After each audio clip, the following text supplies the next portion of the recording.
Little girl gives last loaf to bankrupt millionaire. Years later he finds her. Thunder cracked across the Chicago skyline as rain pelted the windows of Thompson Construction's latest skyscraper project.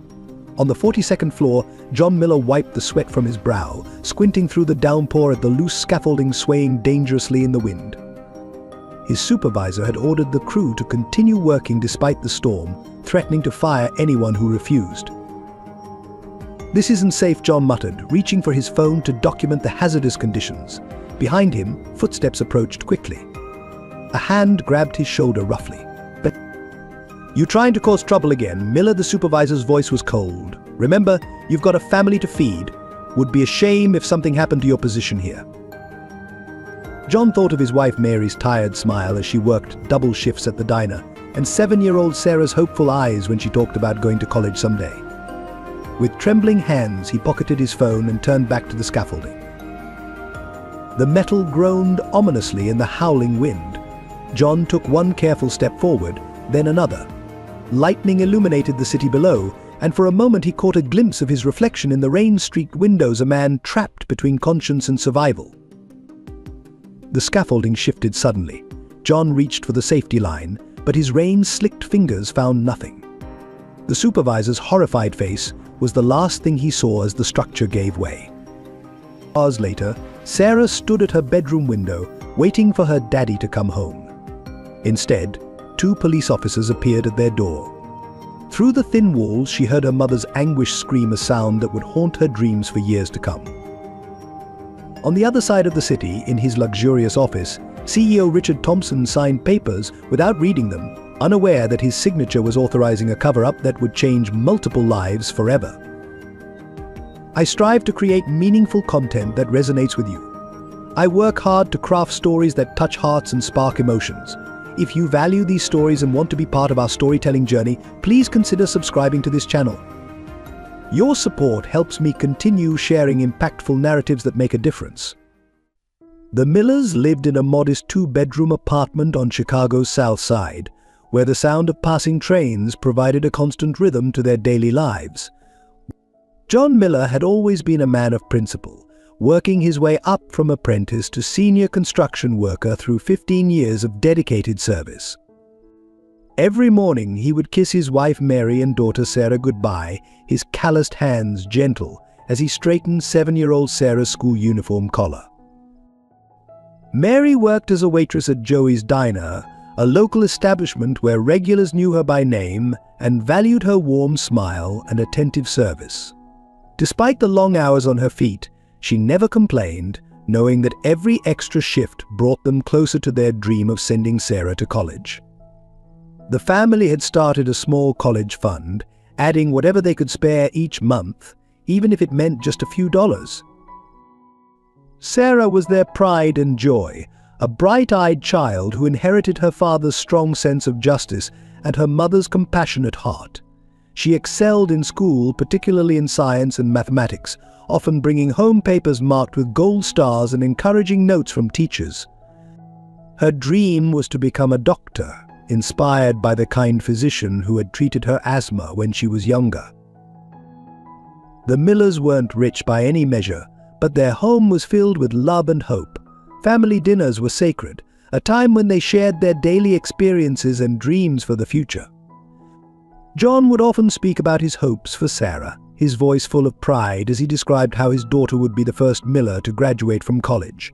Mary would add her own dreams, talking about opening a small cafe someday where she could be her own boss.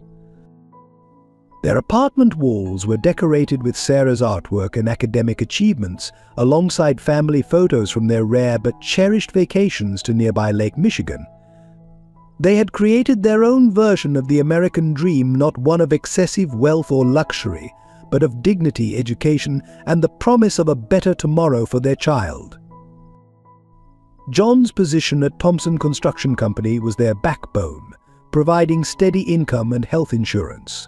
He had recently been promoted to team leader, a position that came with added responsibility but also the promise of a better future. The extra income had allowed them to start looking at houses in slightly better neighborhoods, dreaming of a small backyard where Sarah could play safely. Every Sunday, the family would drive around different neighborhoods, looking at houses for sale, imagining their future. Sarah would point out trees perfect for climbing, while Mary would evaluate kitchen windows and garden spaces. John would quietly calculate mortgage payments in his head, determined to give his family the home they deserved. Their life wasn't perfect. They worried about bills like any working-class family, but they faced challenges together, with unwavering faith in each other and their shared dreams. They were the embodiment of hard work and family values, living proof that love and determination could build a foundation strong enough to weather any storm. Little did they know that their carefully constructed world was about to be shattered by corporate greed and betrayal, their modest dreams crushed under the weight of injustice that would transform their lives forever. The promotion that had seemed like a blessing would prove to be the catalyst for a tragedy that would tear their family apart, leaving behind a void that no amount of justice could fully fill. Richard Thompson's corner office on the 50th floor of Thompson Tower offered a panoramic view of Chicago's skyline, a daily reminder of his meteoric rise to success.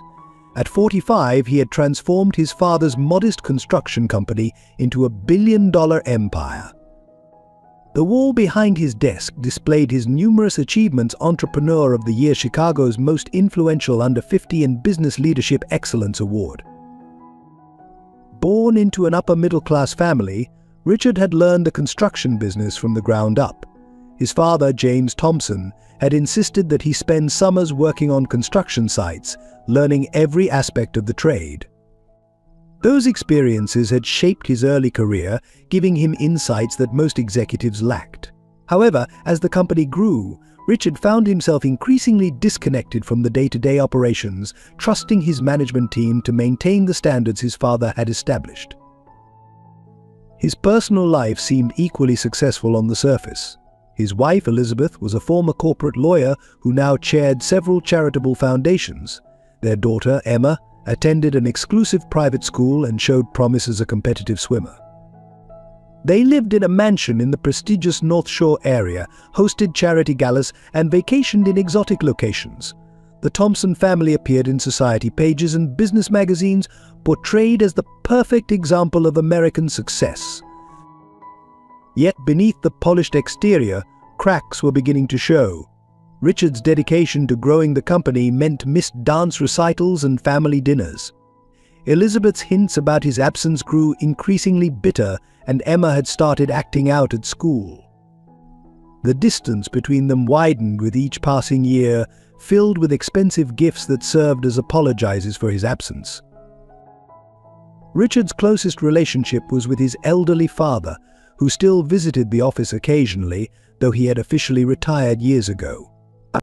James Thompson would sit in his son's office, asking pointed questions about worker safety and family benefits, concerns that Richard increasingly delegated to his management team. The old man's disappointed sighs haunted Richard more than he cared to admit.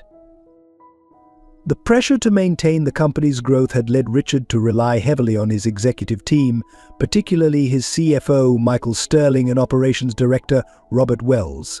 They handled the details while Richard focused on strategy and public relations. He trusted them implicitly, signing documents they placed before him, attending meetings they arranged, and delivering speeches they prepared. His life had become a carefully choreographed performance, moving from one corporate achievement to another. The young man who had once known every foreman by name now barely recognized the workers in his own building.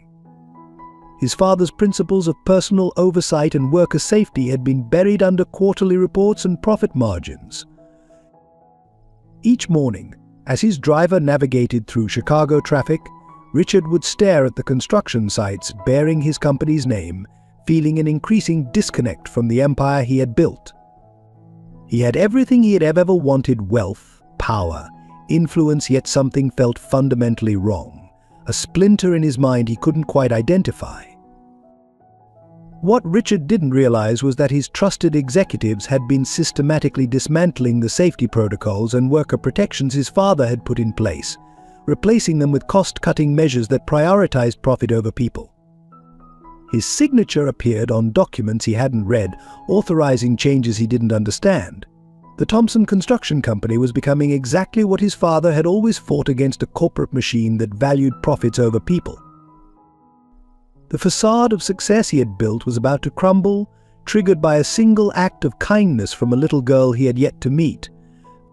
The empire he had sacrificed his family life to build would soon reveal its rotten foundation, forcing him to confront the true cost of his success and the meaning of his father's disappointed sighs. In the shadowy corners of Thompson Construction Company's executive floors, a sophisticated system of corruption flourished beneath the polished corporate veneer. Michael Sterling and Robert Wells had spent years crafting an intricate web of kickbacks, falsified safety reports, and diverted funds, all hidden beneath layers of legitimate-looking paperwork and shell companies.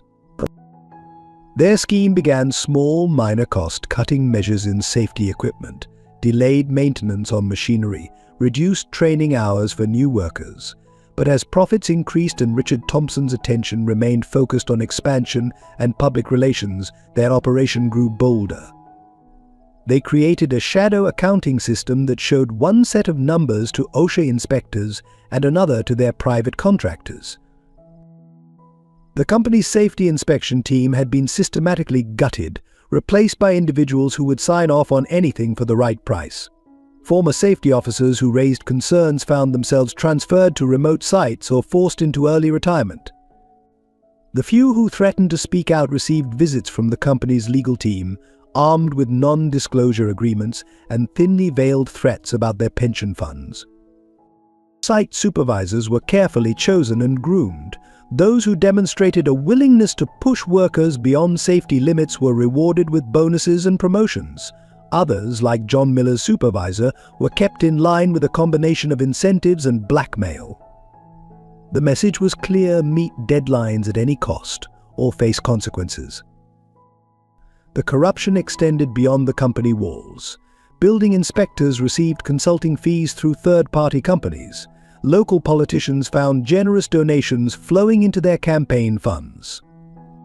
Even union representatives were quietly compromised, their silence bought with promises of positions on corporate advisory boards.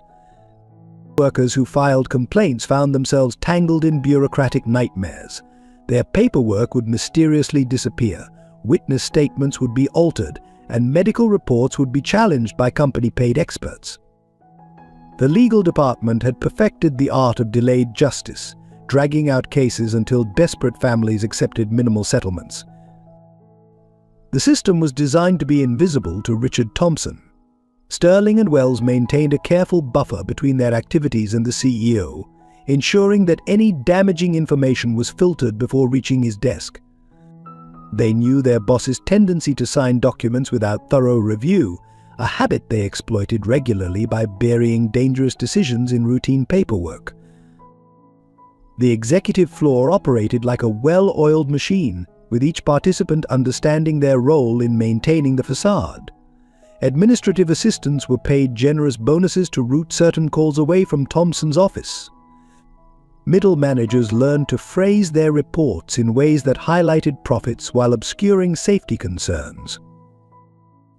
This corrupt ecosystem had claimed lives before John Miller, but those deaths had been successfully buried in legal settlements and carefully worded press releases. Each incident strengthened their system as they learned to better cover their tracks. They had even turned tragedies into opportunities, using high-profile accidents to justify increased budgets for safety improvements money that would be diverted into their scheme. What Sterling and Wells didn't realize was that their perfect system had one fatal flaw: it required everyone to remain loyal out of either greed or fear. They never considered that a simple act of kindness from a 7-year-old girl would set in motion a chain of events that would expose their entire operation. Their carefully constructed house of cards was about to face a storm they couldn't bribe, threaten, or manipulate away. Snow fell silently on Chicago's frozen streets as Sarah Miller hurried home from the corner store, clutching a small paper bag containing a single loaf of bread. Her worn boots crunched through day-old snow, each step carefully placed to avoid the treacherous ice patches. The bread had cost her mother's last $3 money, meant to last until Friday's paycheck.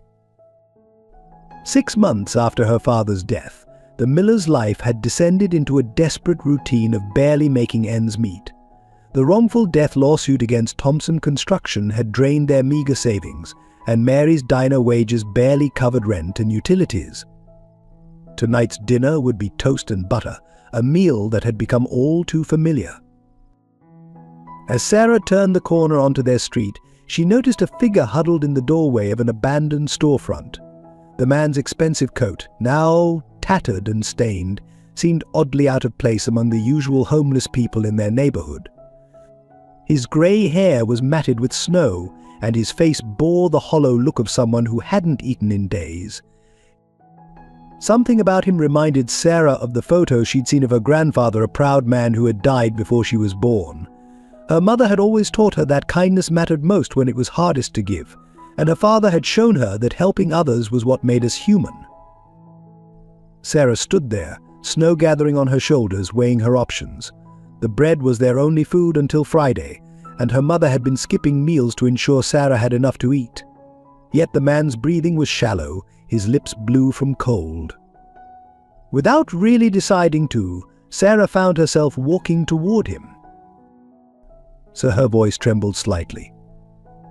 "Are you hungry?" The man's eyes flickered open, revealing a startling blue that seemed to hold oceans of sadness. He didn't speak, but his gaze fixed on the paper bag in her hands. Sarah noticed his fingers were red and swollen from the cold. "This is for you," she said, placing the bag beside him. "It's not much, but it's fresh. Mom says fresh bread always makes things better." The man's hand shook as he reached for the bag, his cracked lips forming words that didn't come. Sarah unzipped her worn coat and draped it over his shoulders, the way her father used to do for her on cold mornings. "My dad used to say that everyone deserves warmth and bread," she continued, her voice catching slightly at the memory. "He's in heaven now, but I think he'd want you to have these." What Sarah couldn't know was that she was looking at Richard Thompson, the man whose company had been responsible for her father's death. The once powerful CEO had hit rock bottom after his former executives framed him for embezzlement and safety violations. His assets frozen, his reputation destroyed, and his family gone, Richard had been wandering the streets for days, too ashamed to seek help. The small act of kindness from this unknown child pierced the armor of despair he'd built around himself. For the first time since his downfall, tears began to flow down his weathered cheeks. Sarah patted his shoulder awkwardly, the way her mother did when she was upset. "Things will get better," she said with the simple conviction of a child. "They have to, right?" Before turning to leave, she pulled a slightly crumpled paper star from her pocket, a gold star from her latest math test. "This is for good luck," she said, tucking it into the bread bag. "Everyone needs a star sometimes." As Sarah disappeared into the swirling snow, Richard clutched the warm bread to his chest, the child's coat around his shoulders, and her paper star in his hand. He didn't know it yet, but this moment of compassion would become the cornerstone of both their futures, a simple act of kindness that would ultimately unravel a web of corruption and heal wounds that seemed beyond repair. The simple act of kindness from the little girl triggered something in Richard's mind. As he sat in the abandoned doorway, eating the bread with trembling hands, memories began flooding back, red flags he had ignored, warnings he had dismissed, documents he had signed without reading.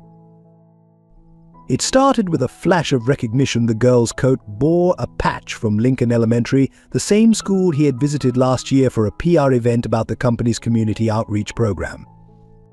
That day, he had promised the children that Thompson Construction was building a safer city for their futures. Now homeless and disgraced, those words tasted like ashes in his mouth. Through the fog of his recent despair, pieces started falling into place. He remembered his father's last visit to the office, 3 months before the scandal broke. James Thompson had stormed out of a meeting with Sterling and Wells, something about safety protocols being dismantled. Richard had smoothed things over with platitudes about modernizing operations, but his father's disappointed look haunted him now. The worker death that had occurred last year, John Miller's death, had been explained away as worker negligence. Richard had accepted the official report, signed the settlement papers, and moved on. But now, sitting in the cold with nothing but time to think, inconsistencies in that case began to surface in his mind. He recalled fragments of conversations, whispered warnings from long-time employees who had suddenly retired, urgent messages from site supervisors that his assistant had deemed not priority, closed-door meetings between Sterling and Wells that would fall silent when he entered the room. Each memory was a puzzle piece he had been too busy or too blind to examine. The company's soaring profits over the last 5 years took on a sinister new light. Cost-cutting measures that had impressed shareholders now seemed suspicious. How had they managed to reduce safety training expenses by 60% while maintaining perfect inspection scores? Why had several experienced safety officers quit suddenly with generous severance packages? Richard pulled the girl's paper star from the bread bag, its golden surface catching the streetlight. He thought about her father in heaven, and a cold realization gripped him: how many other children had lost parents to his company's negligence. How many families had been destroyed while he focused on stock prices and expansion plans? His hands began to shake, not from cold but from rage. Sterling and Wells hadn't just destroyed his life, they had corrupted his father's legacy, turned a company built on worker safety into a death trap, and used his signature to authorize it all. The evidence must still exist somewhere. They couldn't have erased everything. A new sense of purpose began to cut through his despair. He might have lost his wealth, his family, and his reputation, but he still had his mind, and now he had a mission. The girl's simple act of kindness had given him more than bread and warmth. It had given him clarity and a reason to fight back. Richard carefully folded the paper star and tucked it into his wallet, the one possession he had managed to keep. He would need help, allies who could access company records without alerting Sterling and Wells. The loyal employees who had been forced out might be willing to talk now. The safety officers who had quit, they must have kept documentation to protect themselves. Standing up, Richard felt strength returning to his legs. The path ahead would be dangerous. Sterling and Wells had already proven they would stop at nothing to protect their scheme. They had resources, connections, and the weight of the corrupted system behind them. But Richard had something they didn't expect: nothing left to lose, and a burning need to make things right. As he stepped out of the doorway, wrapping the girl's coat tighter around his shoulders, Richard made a silent vow. He would expose the truth, restore his father's legacy, and ensure that no more children would lose their parents to corporate greed. The girl who had saved his life with her kindness deserved nothing less. The snow had stopped falling, and through breaks in the clouds, stars were becoming visible. Somewhere out there, a little girl was probably going hungry tonight because she chose to help a stranger. Richard Thompson, former CEO of Thompson Construction, began walking with purpose. It was time to rebuild, not with steel and concrete this time, but with truth and justice. The plan to destroy Richard Thompson had been meticulously crafted in Sterling and Wells' private meetings over expensive whiskey and Cuban cigars. They had watched their CEO's growing distraction, his blind trust in their management, and recognized their opportunity to seize control of Thompson Construction completely. The operation began with subtle manipulations of financial records. Sterling, as CFO, created a complex trail of transactions that appeared to show Richard embezzling company funds through offshore accounts. Wells synchronized these false records with manipulated safety violation reports, building a narrative of a CEO cutting corners for personal gain. They chose their moment carefully the week after Elizabeth had taken Emma to Europe for a summer vacation. With Richard alone in their mansion, they launched their attack. An anonymous tip to the SEC triggered an investigation. Simultaneously, leaked documents reached key journalists, revealing apparent evidence of Richard's involvement in safety violations and financial fraud. The media frenzy was immediate and devastating. Headlines screamed about the fall of Chicago's business titan. Stories painted Richard as a corrupt executive who had sacrificed worker safety for personal profit. The most damaging revelation was a fabricated email chain that seemed to show Richard personally ordering the cover-up of John Miller's death. Elizabeth, already strained by years of Richard's workaholism, saw the news in Paris. Without waiting for his explanation, she filed for divorce and announced she was accepting a position at a law firm in London. Emma, influenced by her mother's certainty of Richard's guilt, refused to take his calls. The board of directors, carefully stacked with Sterling and Wells allies, called an emergency meeting. Richard walked into an ambush. Evidence of his supposed crimes was presented with damning certainty. His attempts to defend himself were met with cold stares and rehearsed outrage. By meeting's end, he was voted out of his own company. But federal investigators froze his assets pending investigation. His high-priced friends suddenly became unavailable. The country club quietly revoked his membership. His lawyer, handpicked by Sterling years ago, advised him to stay quiet and work on a plea deal. The final blow came when James Thompson, lying in his hospital bed, saw the news. The stress triggered a massive heart attack. Richard, rushing to the hospital, arrived too late to say goodbye. His father died believing his son had destroyed everything they had built together.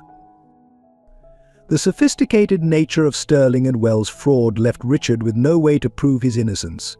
Every document he might have used to defend himself had been altered or destroyed. Loyal employees who might have spoken up had been systematically removed over the years. Within weeks, Richard Thompson went from living in a North Shore mansion to sleeping in homeless shelters. His credit cards were cancelled, his bank accounts frozen, his reputation destroyed. Former business associates crossed the street to avoid him. Restaurants where he had been a valued regular now asked him to leave. The cruel irony was that his very success had enabled his downfall. He had built the company so large, delegated so much authority, that Sterling and Wells had been able to operate their scheme right under his nose. His trust in them, his focus on expansion and public relations, had left him vulnerable to their betrayal. Now, sitting in a frozen doorway with a child's coat around his shoulders, Richard realized that his ignorance had cost more than just his own fortune. It had cost workers their lives, families their fathers, and children their futures. The bread given to him by a little girl, probably purchased with her family's last dollars, symbolized both his deepest failure and, though he didn't know it yet, his path to redemption. Sterling and Wells celebrated their victory in the penthouse office that had once been Richard's, congratulating themselves on their perfect execution. They never imagined that their carefully constructed scheme would begin to unravel because of a simple act of kindness between a homeless man and a compassionate child. Life for Sarah Miller had become a daily battle against poverty and prejudice. At Lincoln Elementary, her worn clothes and scuffed shoes made her an easy target for bullies. The other children, many from affluent families, whispered behind her back about her free lunch status and second-hand supplies. The bright student who once raised her hand eagerly in class now sat quietly, trying to become invisible. The change in their circumstances affected every aspect of their lives. Sarah's asthma medication, once covered by her father's insurance, became a luxury they could barely afford. During attacks, she learned to breathe slowly and stay calm, knowing each trip to the emergency room meant her mother would have to work extra shifts to pay the bills. Her mother's determination to maintain Sarah's education meant sacrifices that broke the young girl's heart. She pretended not to notice when Mary skipped meals, claiming she'd eaten at the diner.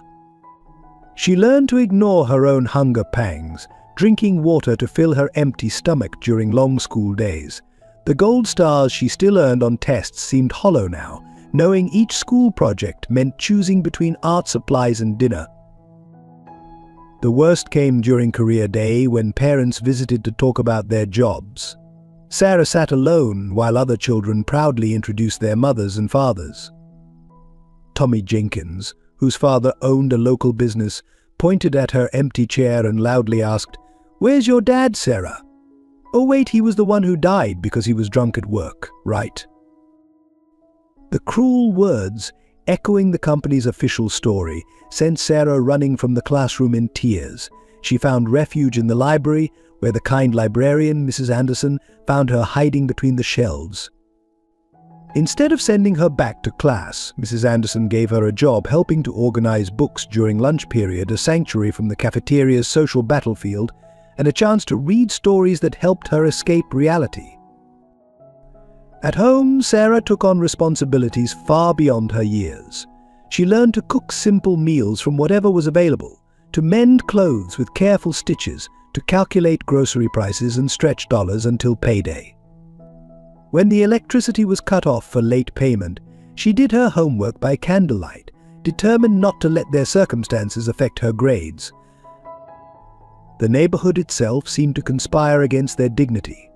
Their apartment building, once merely modest, fell into disrepair as the landlord ignored maintenance requests. During winter, they huddled under blankets when the heating failed, and in summer they sweltered without air conditioning. Sarah learned to dodge the drug dealers who began appearing on their corner, and to ignore the sounds of arguments and police sirens that punctuated their nights. Yet amid these hardships, Sarah maintained a quiet strength inherited from both her parents. She began collecting discarded cans and bottles, turning them in for deposit money that she secretly slipped into her mother's purse.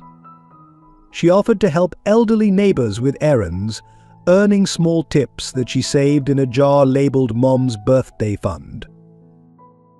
The girl who had once dreamed of becoming a doctor now understood medicine from a patient's perspective, the humiliation of free clinics, the desperation of choosing between treatment and rent, the way illness becomes a luxury the poor cannot afford.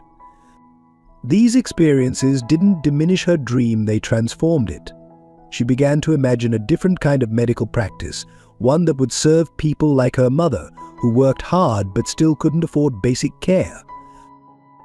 Each morning, Sarah would touch the photo of her father on their wall, promising him she would make him proud. She kept his voice in her memory, his stories of standing up for what was right, his lessons about helping others, even when you had little to give. The bread she had given to the homeless man represented more than just food. It was her way of honoring her father's values, of proving that poverty might claim their comfort, but not their compassion. What Sarah couldn't know was that her small act of kindness had set in motion events that would eventually expose the truth about her father's death. The homeless man in the doorway would become the key to unlocking justice, though for now he remained just another face among the city's forgotten souls, and she remained just another child learning the harsh lessons of poverty in America. With renewed purpose after Sarah's act of kindness, Richard Thompson began methodically reconstructing the web of corruption that had destroyed his company's integrity. Living in homeless shelters, he used public libraries for research, carefully documenting patterns he had missed during his years as CEO. His first breakthrough came from an unexpected source. Janet Matthews, his former secretary who had been abruptly retired with a generous package, recognized him at a soup kitchen. Instead of shunning him like others had, she slipped him a USB drive containing copies of emails she had wisely saved, correspondence that showed Sterling and Wells systematically intercepting and filtering information meant for Richard's review. Working from a corner of the public library, Richard began connecting the dots. He discovered that every safety officer who had raised concerns about violations had been systematically removed. Their replacements were all connected to a consulting firm owned by Wells' brother-in-law. The pattern was clear, but proving it would be nearly impossible without access to internal records. Through Janet's connections, Richard made contact with former employees who had been silenced. Each carried a piece of the puzzle: altered safety reports, backdated inspection certificates, falsified training records. But fear kept them from coming forward publicly. Sterling and Wells had files on everyone, and their reach extended into local government and law enforcement. Richard's investigation took a darker turn when he discovered a pattern of suspicious accidents at Thompson construction sites. John Miller's death wasn't an isolated incident, there had been others, all carefully buried under settlements and non-disclosure agreements. Each victim's family had faced the same treatment: quick payoffs coupled with threats of lengthy legal battles if they pursued further action.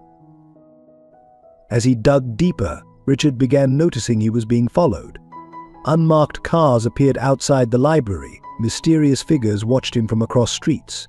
His few remaining allies reported strange phone calls and unexpected visits from tax auditors. The message was clear: stop digging. The warning became more explicit when Janet Matthews' apartment was mysteriously burglarized. Nothing was stolen except her computer and personal files. The next day, she received an envelope containing photos of her grandchildren at their school playground. But she tearfully cut off contact with Richard, leaving him more isolated than ever. Richard's lowest point came when he attempted to contact his daughter Emma. He had managed to track her to her new school in London and sent a carefully worded letter explaining everything. 2 weeks later, the letter was returned unopened, with a restraining order from Elizabeth's lawyers threatening legal action if he attempted further contact. The betrayal cut deepest when Richard discovered that his own lawyer, James Morris, had been complicit from the beginning. Morris had deliberately mishandled Richard's defense, ensuring that evidence of his innocence never reached the courts. Bank records showed massive payments to Morris's offshore accounts in the weeks before Richard's downfall. One rainy evening, as Richard sorted through his growing file of evidence in a shelter's common room, a young volunteer noticed his papers. The man introduced himself as David Chen, a junior reporter for a small local news blog. Unlike the major media outlets that had condemned Richard without investigation, Chen showed genuine interest in the complex web of corruption Richard had uncovered. But just as hope began to flicker, Sterling and Wells played their final card. Anonymous sources provided major newspapers with documents appearing to show Richard attempting to bribe officials during his investigation. The stories painted him as a desperate man fabricating conspiracy theories to avoid responsibility for his crimes. The shelter asked him to leave, concerned about the media attention. David Chen's editor killed the story, citing liability concerns. Even the library, his last refuge, revoked his computer privileges after complaints about his suspicious behavior. Sitting on a park bench in the rain, Richard held Sarah's gold star, now worn and creased from constant handling. The small paper star represented the only genuine kindness he'd experienced since his fall. He had tried to fight back through legal channels, through the media, through the system, and the system had crushed him at every turn. But as he watched city lights reflect off the wet pavement, Richard realized he had been fighting the wrong way. Sterling and Wells expected him to act like a CEO, to work through official channels they controlled. They weren't prepared for what a man with nothing left to lose might do when he stopped playing by their rules. In that moment, as rain soaked through his threadbare coat, Richard Thompson made a decision that would change everything. He would stop trying to reclaim his old life and start working to expose the truth, no matter the personal cost. Sometimes he realized you have to lose everything to see what really matters. Sterling and Wells' final assault on Richard Thompson's life was executed with surgical precision. Over several weeks, they systematically dismantled every foundation of his personal and professional existence, ensuring his complete isolation and financial ruin. The orchestrated bankruptcy began with a series of anonymous complaints to federal regulators about suspicious patterns in Richard's personal investments. Wells had spent months creating a complex trail of fraudulent transactions, making it appear as if Richard had been embezzling company funds through a network of shell companies. The evidence was so meticulously fabricated that even Richard's personal accountant couldn't immediately detect the deception. Elizabeth's departure was carefully engineered. Sterling arranged for concerned employees to contact her with stories about Richard's supposed affairs and financial improprieties. These whispers were supported by doctored hotel receipts, manipulated surveillance photos, and faked expense reports. The final blow came when they sent her fabricated evidence suggesting Richard had been gambling away Emma's college fund. Their daughter Emma, already struggling with her father's constant absences, received an anonymous email containing edited video clips of Richard appearing to mock her swimming achievements at a board meeting. The video, skillfully manipulated from different corporate events, devastated the teenager. When Elizabeth announced their move to London, Emma didn't even say goodbye to her father. The bankruptcy proceedings were a masterpiece of legal manipulation. Sterling and Wells had planted their own people in the bankruptcy court, ensuring that every decision went against Richard. His assets were frozen, then systematically stripped away. The mansion was seized, his vehicles repossessed, and his investments liquidated at fraction of their value, with Sterling and Wells shell companies conveniently positioned to purchase everything at fire sale prices. Their influence extended beyond the financial realm. Richard's social circle evaporated as rumors spread through Chicago's elite circles. Country club memberships were revoked, charity board positions eliminated, and social invitations dried up. Former friends crossed the street to avoid him, their own positions too precarious to risk association with a fallen titan. The psychological warfare was equally calculated. Every time Richard tried to reach out to Emma, his messages were intercepted and replaced with cruel responses crafted by Wells' team. Elizabeth's lawyers bombarded him with threatening letters, restraining orders, and legal actions, all designed to maintain his isolation. Even his attempt to visit his father's grave was thwarted when the cemetery's security was instructed to consider him a threat. His final attempt to maintain some dignity renting a small apartment with his remaining cash was undermined when Sterling's associates pressured the landlord to evict him, citing concerns about criminal elements. Each small humiliation was designed to break his spirit, to transform the proud CEO into a broken man no one would believe. The media campaign against him reached new heights of cruelty. Paparazzi photographed him sleeping on benches. Local news ran stories about his mental decline, and business publications used his fall as a cautionary tale of corporate corruption. Every attempt he made to defend himself was twisted into evidence of his guilt. Most painful was the systematic destruction of his reputation at the company his father had founded. Long-time employees were given a choice: publicly denounce Richard or lose their pensions. Photos of him were removed from the lobby, his name stripped from company records, and a memo circulated attributing every success in the company's history to Sterling and Wells' leadership. The final piece of their plan was ensuring Richard's complete financial destitution. Any potential employer who might have offered him work received anonymous warnings about liability issues.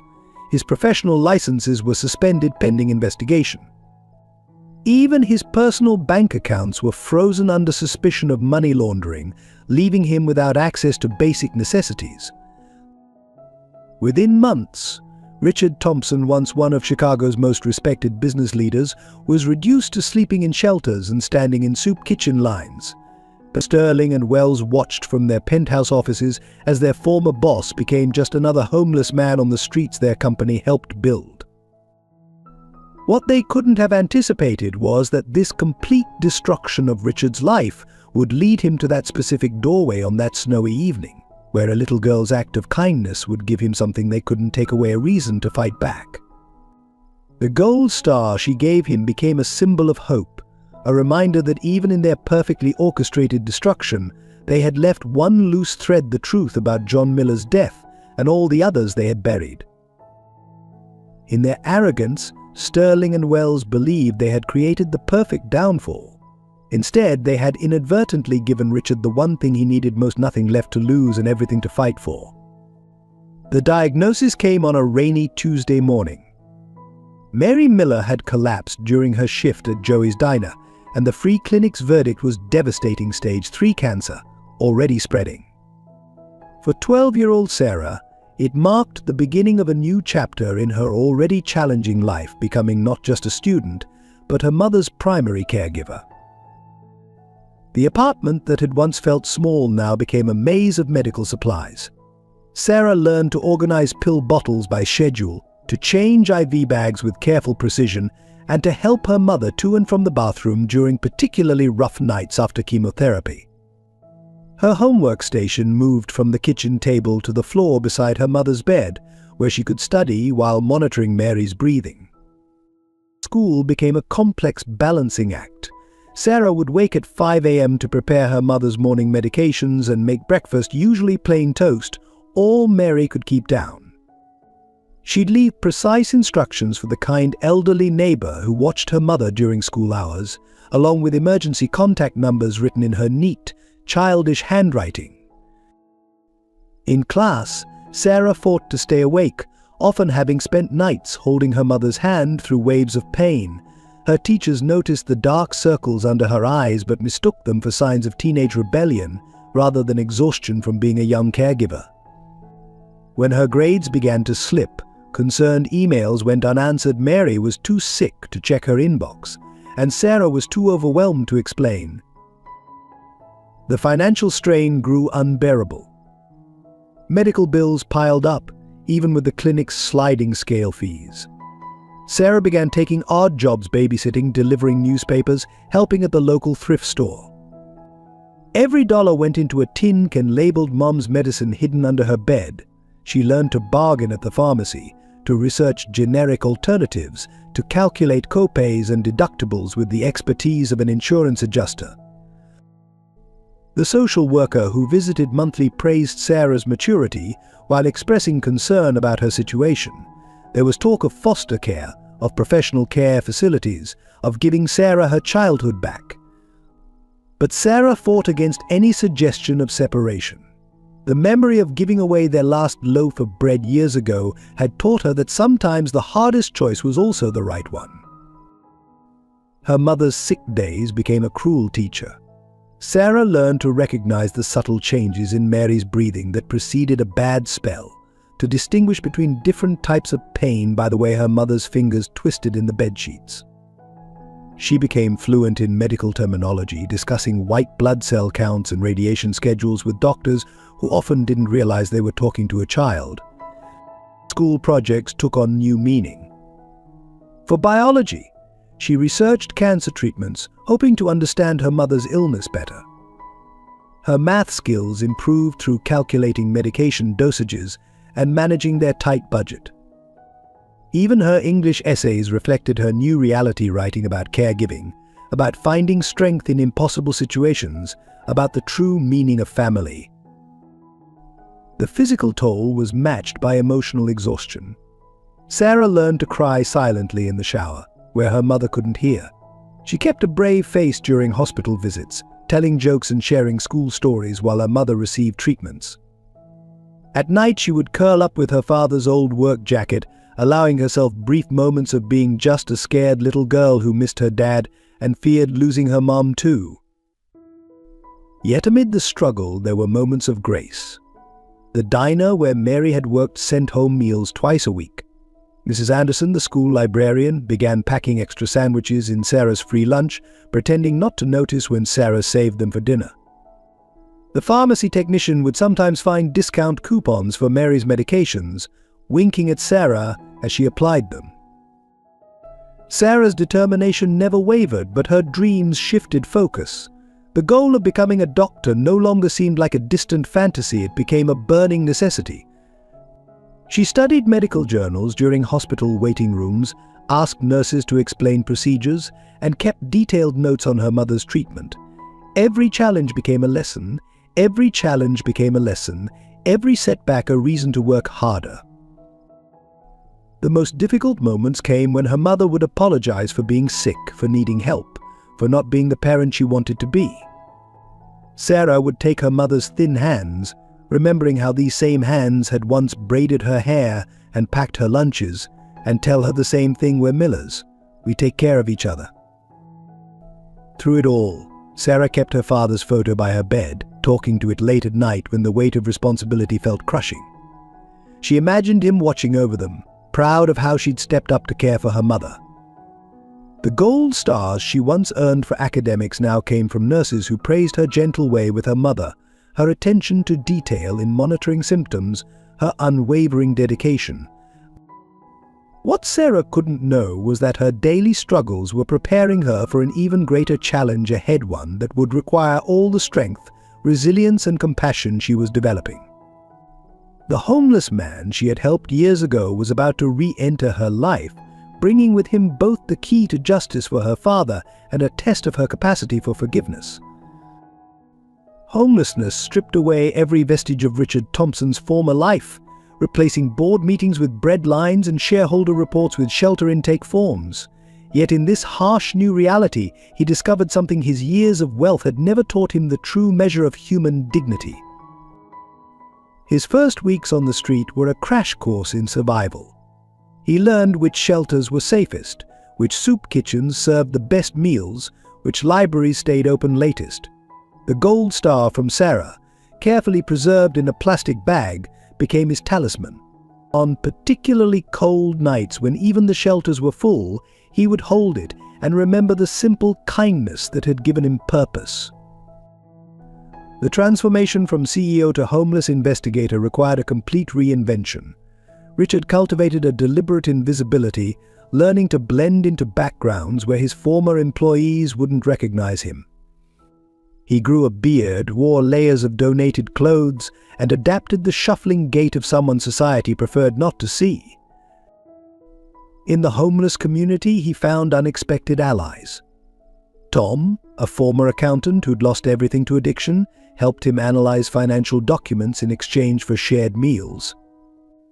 Maria, who cleaned office buildings at night, began collecting discarded papers from Thompson Construction's trash, providing crucial pieces of evidence. The public library became his unofficial office. Librarians who had once seen him as just another homeless patron began to notice his methodical research, his careful note-taking, his respectful treatment of books and computers. One librarian, Ms. Chen, even began saving business sections of newspapers for him, recognizing his particular interest in construction industry news. Richard's investigation took on a new dimension when he started attending worker advocacy meetings. Here, in church basements and community centers, he heard stories that mirrored John Miller's tales of unsafe conditions, ignored complaints, and retribution against whistleblowers. Each story added weight to his growing case against Sterling and Wells. His lowest point came during a bitter February night when all shelters were full. Huddled in a parking garage, he contemplated giving up, accepting his fall from grace as karma for his years of negligence. But that same night, he witnessed a homeless veteran share his only blanket with a teenage runaway. The echo of Sarah's kindness in this simple act renewed his resolve. Richard began documenting safety violations at Thompson construction sites, photographing hazards with a cheap disposable camera. He created a network of day laborers who would report conditions anonymously, building a contemporary record to support his historical evidence. Each new piece of information was carefully coded and hidden in various library books, a distributed archive that Sterling and Wells couldn't easily destroy. The hardest lesson was learning to accept help. Pride had initially prevented him from taking handouts, but hunger and cold proved powerful teachers. But each act of kindness, a shared sandwich, a spare pair of socks, a word of encouragement reminded him of how he had failed to see the humanity in others when he had the power to help. His daughter Emma's birthday hit him particularly hard. Sitting in the library, he wrote her a letter he knew he couldn't send, explaining everything not to justify his past actions, but to show her that even fallen men can find purpose in helping others. He sealed it in an envelope marked with her name, adding it to his growing file of evidence. Gradually, Richard developed a reputation among the homeless community as someone who would listen and help. He used his business knowledge to help others navigate social services, fill out job applications, and understand legal documents. Each person he helped became another set of eyes and ears in his investigation. The turning point came when he helped a young construction worker document unsafe conditions at his job site. The worker's smartphone photos revealed Sterling and Wells' cost-cutting measures were still endangering lives. More importantly, they showed the same patterns that had led to John Miller's death, creating a direct link between past and present violations. Richard's redemption wasn't in grand gestures, but in small acts of justice. He began anonymously reporting safety violations to OSHA, using his insider knowledge to pinpoint where to look. He helped injured workers connect with pro bono lawyers, sharing his understanding of corporate tactics. Each small victory chipped away at the corrupt system he had unwittingly helped build. As his case against Sterling and Wells grew stronger, Richard never forgot the lessons Sarah had taught him about compassion. He shared his food when he had it, offered his spot in shelter lines to those who needed it more, and maintained his humanity in a system designed to strip it away.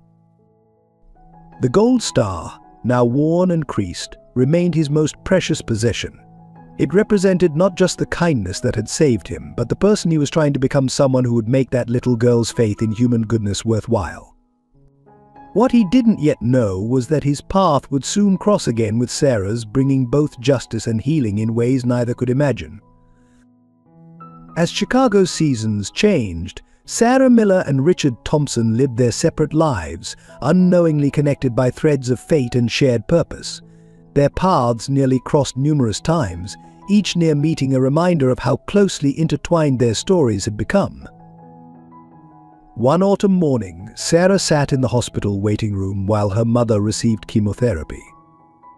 Just outside, Richard was documenting unsafe conditions at the hospital's construction site, his worn notebook filled with observations about the same contractors who had worked on the project where John Miller died. Neither knew that only a wall separated them, or that their mutual quest for justice was slowly converging. At the public library, Sarah would study medical texts in the same quiet corner where Richard had spent hours building his case just hours before. Ms. Chen, the librarian who helped them both, often remarked on their similar dedication, a young girl determined to understand her mother's illness, and a homeless man methodically researching corporate law.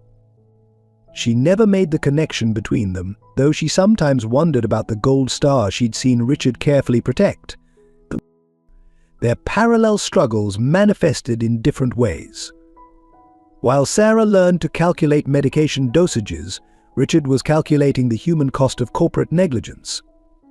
As she documented her mother's symptoms, he documented patterns of corruption. Both fought against systems too big for one person to change, yet neither considered giving up. Their lives intersected in other subtle ways. The same social worker who checked on Sarah's family also helped Richard navigate shelter services. The free clinic where Mary received treatment was where Richard went when winter temperatures led to frostbite. The diner where Mary had worked, and which still sent meals to the Millers, was where Richard sometimes found day work cleaning dishes. Both found unlikely allies in their struggles. Sarah's network included Mrs. Anderson, the school librarian who slipped extra food into her backpack, and Dr. Rodriguez, who provided medical samples to help with Mary's treatment. Richard's allies included Tom, the former accountant, and Maria, the office cleaner who gathered evidence. Unknown to them, these separate support networks sometimes overlapped, creating an invisible web of compassion throughout the city. Their shared geography told its own story. The construction site where John Miller died was visible from the hospital window where Mary received treatment. The homeless shelter where Richard often slept was just blocks from the Miller's apartment. They shopped at the same discount grocery store, Sarah counting pennies for her mother's food while Richard collected discarded receipts that proved Thompson Construction's ongoing safety violations. The impact of their initial meeting continued to ripple through their lives. Sarah's act of giving away the bread had taught her that helping others brought its own kind of healing, leading her to share what little they had with neighbors in need. For Richard, that moment of kindness had become his moral compass, guiding his efforts to expose corruption and protect other workers from John Miller's fate. Their daily routines sometimes brought them tantalizingly close. Sarah would hurry past the library during her paper route, just as Richard was settling in for his morning research. He would document safety violations at construction sites near her school, while she studied inside, dreaming of becoming a doctor who would help people like her mother. Even their personal transformations mirrored each other. Sarah was growing from a child into a caregiver, learning strength through adversity. Richard was changing from a corporate executive into an advocate for justice, finding purpose in helping others. Both carried deep wounds: her father's death, his family's abandonment, yet these wounds drove them to prevent others from suffering similar fates. The city itself seemed to weave their stories together. The same winter winds that made Sarah worry about heating bills forced Richard to seek shelter. The spring rains that leaked through the miller's roof drove Richard to document similar maintenance neglect in Thompson Construction's properties. Summer heat that made Mary's treatments more difficult had Richard investigating unsafe working conditions at outdoor sites. Their separate investigations were slowly converging. Sarah's careful recording of her mother's medical expenses created a paper trail that would later support Richard's case about healthcare cost-cutting. His growing file of safety violations would eventually help explain the circumstances of John Miller's death. Neither realized they were building complementary pieces of the same puzzle. What they could not know was how close they were to discovering their connection. The truth about John Miller's death, the corruption at Thompson Construction, and the chance encounter that had saved Richard's life were all moving toward a revelation that would change both their lives forever. The Gold Star, kept safe through countless nights on the streets, would soon complete its journey home, bringing with it both justice and healing for two souls unknowingly bound by fate and compassion. The revelation came on a spring morning in the hospital waiting room. Richard had been following a lead about falsified worker compensation claims when he overheard a conversation that stopped him cold. A nurse was discussing a young girl who took care of her cancer-stricken mother, a woman whose husband had died at a Thompson Construction site. "That Miller girl," the nurse said, "barely 13, but handles her mother's care better than some professionals. Hard to believe it's been 6 years since they lost her father in that construction accident." Richard froze, his worn notebook falling from suddenly numb fingers. The name Miller echoed in his mind, connecting to documents he'd seen hundreds of times. John Miller's death, the case that had started his investigation, the accident that Sterling and Wells had used to frame him. And now, a daughter who took care of her sick mother. With trembling hands, he pulled out the gold star he'd carried for years. The memory of that snowy night came rushing back: a little girl sharing her last loaf of bread, offering her coat, speaking about her father in heaven. The pieces clicked together with devastating clarity. The child who had saved his life was John Miller's daughter. Over the next few days, Richard discreetly observed Sarah and Mary from a distance. He watched Sarah expertly managing her mother's medications, saw her studying medical texts during treatment sessions, noticed how she seemed to carry the weight of adulthood on her young shoulders. Each observation twisted the knife of guilt deeper. The full impact of his past negligence confronted him in human terms. This child's struggles, her poverty, her lost childhood, her daily battle to keep her mother alive, all stemmed from his failure to oversee his company properly. The corporate negligence he'd investigated took on a personal face, one that had shown him kindness when he least deserved it. His investigation files now seemed inadequate. Pages of evidence and legal documents couldn't capture the real cost of corporate greed: a young girl forced to grow up too fast, a family shattered by preventable tragedy. The gold star in his pocket, once a symbol of hope, now felt like a burning reminder of his complicity. Late one night, in the library where he'd spent countless hours building his case, Richard made a devastating discovery. Buried in old email threads was a safety report about the scaffolding at John Miller's work site. The report, sent a week before the accident, had been marked for his urgent attention but was diverted by Sterling and Wells. He could have prevented John Miller's death if he'd only paid closer attention. The weight of this knowledge nearly broke him. Richard spent hours walking the city streets, wrestling with the question of whether to reveal himself to Sarah and Mary. Would his help be seen as redemption or just another cruel reminder of their loss? More importantly, did he have the right to disrupt their lives again? The decision was made for him when he witnessed Sarah struggling with medical bills at the hospital payment window. The clerk was unsympathetic to her tears as she tried to explain that they couldn't afford the latest round of treatments. Richard watched as she pulled out a jar labeled Mom's Medicine, counting pennies and crumpled dollars with shaking hands. In that moment, seeing Sarah's desperate attempt to save her mother, Richard understood what he had to do. It wasn't enough to expose Sterling and Wells, to clear his name, or even to reform the company. He owed this family a personal debt that went beyond corporate responsibility or legal obligations. He began formulating a plan, one that would require him to risk everything he'd built in his investigation. The evidence he'd gathered could bring down Sterling and Wells, but it could also reopen wounds for the Miller family. Sarah's kindness had saved him from despair. Now he had to find a way to help her without causing more pain. The final piece fell into place when he overheard Sarah talking to her mother about her dream of becoming a doctor. "Like the one who helped Dad," she said softly. "So other families won't have to go through what we did." Her words crystallized his purpose. Justice wasn't just about punishing the guilty, but about healing the wounds they'd caused. Richard tucked the gold star back into his pocket, feeling its worn edges like a promise. The time had come to bridge the gap between past and present, between guilt and redemption. He would find a way to help this family, not as the former CEO of Thompson Construction, but as the homeless man whose life had been changed by a child's compassion. That evening, as he watched Sarah helping her exhausted mother from the hospital to catch their bus, Richard made his decision. Tomorrow he would begin the process of revealing the truth, not just about Thompson Construction's corruption, but about who he was and how a little girl's kindness had set him on the path to redemption. The confrontation unfolded in the hospital's small chapel, where Sarah often went to find moments of peace between her mother's treatments. Richard had chosen this place carefully, hoping its sacred walls would provide some comfort for the difficult revelations to come.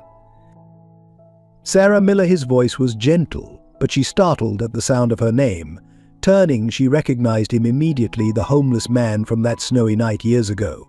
Before she could speak, he pulled out the worn gold star she had given him. "You kept it." Her voice wavered between surprise and confusion. The sight of her childhood gift, carefully preserved through years of hardship, stirred something in her memory. She moved closer, studying his face with growing recognition. "I did more than keep it," Richard replied, his voice thick with emotion. "It saved my life. But Sarah, there's something you need to know." He paused, gathering courage. "My name is Richard Thompson. I was the CEO of Thompson Construction when your father died." The impact of his words hit Sarah like a physical blow. She stumbled backward, her young face transforming from confusion to horror to rage. You're the one who..." Her voice broke as years of suppressed anger found their target. "The one who failed your father." "Yes." Richard remained standing, accepting her anger as his due. "But I'm also the one who spent the last 6 years gathering evidence of what really happened that day." He slowly opened his worn notebook, revealing hundreds of pages of documented corruption. Sarah's hands trembled as she looked at the evidence. "They said he was drunk," she whispered. "They made everyone believe he was responsible for his own death." Years of schoolyard taunts and whispered accusations echoed in her words. "Your father was a hero," Richard said firmly. "He was trying to document unsafe conditions that day. Sterling and Wells, my executives, they covered it up.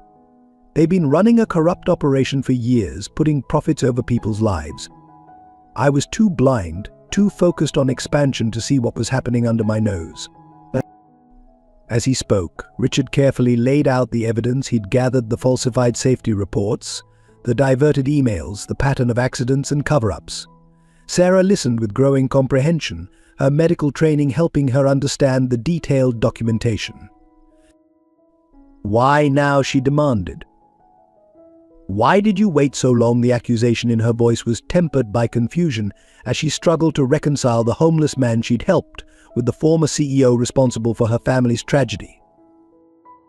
"Because I had to understand the full scope of their corruption," Richard explained. "And because I needed to become someone worthy of telling you the truth.